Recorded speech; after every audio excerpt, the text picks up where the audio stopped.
6 सितंबर 1965 पाकिस्तान की तारीख का अहम तरीन दिन। 6 सितंबर 1965 को भारतीय फौज जंग का ऐलान किए बगैर पाकिस्तानी इंटरनेशनल बॉर्डर क्रॉस करने में कामयाब हुई। भारतीय फौज का तो यही इरादा था कि वो सुबह का नाश्ता लाहौर से करेंगे, लेकिन पाकिस्तान की बहादुर फौज ने इंडियन फौज को ऐसा नाश्ता खिलाया कि वो आज तक उसका जायका भूल नहीं सके। भारतीय फौज का इरादा ये था कि 6 सितंबर की सुबह लाहौर की सड़कों पर दुनिया को खबर दी जाएगी कि दुनिया इस्लाम की सबसे बड़ी रियासत के दिल पर हिंदुओं का कब्जा हो गया है। लेकिन इनके इरादों पर उस वक्त पानी फिर गया जब भारतीय वजीर आजम को मुख्तलिफ इलाकों से भारतीय फौज की शिकस्त की खबर दी जाने लगी। ये वो वक्त था जब न सिर्फ पाक फौज के जवानों ने भारत की फौज की तवाज़ी की, बल्कि पूरी फौज ने मिलकर भारतीय फौज को एक बदतरीन शिकस्त का जायका सिखाया। पाक फौज ने वतन अजीज के चप्पे चप्पे का दफा किया और पाकिस्तानी अवाम की मदद से हर महाज पर भारतीय फौज को शिकस्त देकर तोहफे में इनको नाको चने चबवा दिए। सबसे अहम नाश्ता पाकिस्तान की फौज के अहम नौजवान मेजर अजीज भट्टी ने भारतीय फौज को पेश किया। मेजर अजीज भट्टी तकरीबन 5 दिन भारतीय टैंकों के सामने सीसा पलाई दीवार की तरह डटे रहे। 12 सितंबर 1965 को भारतीय फौज के टैंक का गोला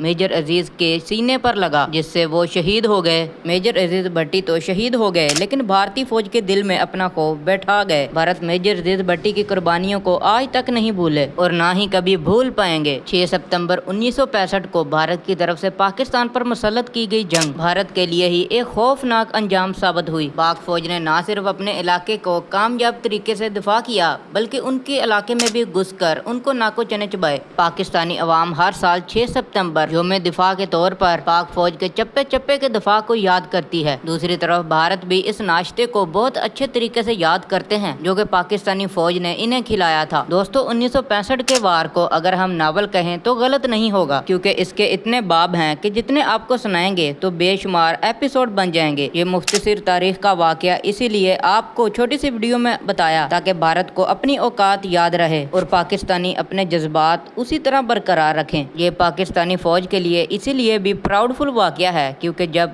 इंडिया ने पाकिस्तान पर हमला किया था उस वक्त पाक फौज को इस हमले का बिल्कुल भी इल्म नहीं था, क्योंकि ये इंडिया का अचानक हमला था। इस अचानक हमले का भी पाक फौज ने इस तरह मुंह तोड़ जवाब दिया कि इंडिया आज भी उस हमले को याद करके रोता है। नाज़रीन, मेजर अजीज भट्टी ने जिस तरह इनका मुंह तोड़ जवाब दिया वो सच में काबिल तारीफ है। मेजर अजीज भट्टी के वतन अजीज पर जान कुर्बान करते वक्त आखिरी अल्फाज ये भी थे, अगर वतन के लिए जान भी कुर्बान हो जाए तो इससे बढ़कर और क्या ही चाहिए। नाज़रीन, इस उम्मीद के साथ कि आज की हमारी वीडियो आपको पसंद आई होगी, वीडियो को लाइक कर दें, चैनल को सब्सक्राइब करके बेल आइकन प्रेस लाजमी से कीजिएगा ताकि आने वाली वीडियोस की नोटिफिकेशन आप तक पहुंच सके। अपनी कीमती दुआओं में याद रखिएगा। अल्लाह हाफिज।